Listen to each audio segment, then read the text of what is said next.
In this short video, I will give you step-by-step instructions to give you the knowledge, a tools list, and torque specs to get the job done. If this video is helpful and saves you time, please subscribe and leave a comment below. Thanks for watching. In this video, I'll be showing you how to change the engine oil and reset the oil light in a 2016 Buick Encore. This video will also work for these other vehicles. To get started, open the hood, locate the oil cap and the dipstick. Remove the oil cap, remove the dipstick, clean it off, insert it back in, then check it to see where your oil level was. Then with this vehicle, you got an oil filter canister that's located up on top of the motor. What you're going to need is a 24mm socket for this and a long extension. You can change this before or after you drain the oil.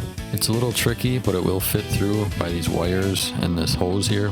Remove it up and out, take the filter off, then pinch together this O-ring and then pull it off. And then install the new filter and O-ring and then put it back in. And then just snug it up a little bit, don't overkill it. Now you can raise the vehicle up. Remove the drain plug, let the oil drain out. This is a 16mm. Then after the oil is done draining, reinstall the drain plug and then tighten it up. Then lower the vehicle back down, then fill it up with oil. This vehicle takes 4.23 quarts of 5W30. Now to reset the oil light on this vehicle, turn the ignition on, press the menu button until you see this screen, remaining oil life. Then click the set/clear button at the end of your turn signal until you see this message, "Are you sure you want to reset?"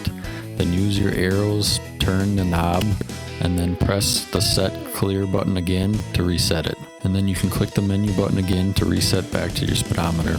And then you can start the vehicle, let it run for 3 to 5 seconds, and then check your engine oil to make sure it's at the proper level. Thanks for watching the video. Please like and subscribe to get more short and to the point how-to videos like this that saves you time so you can get more done.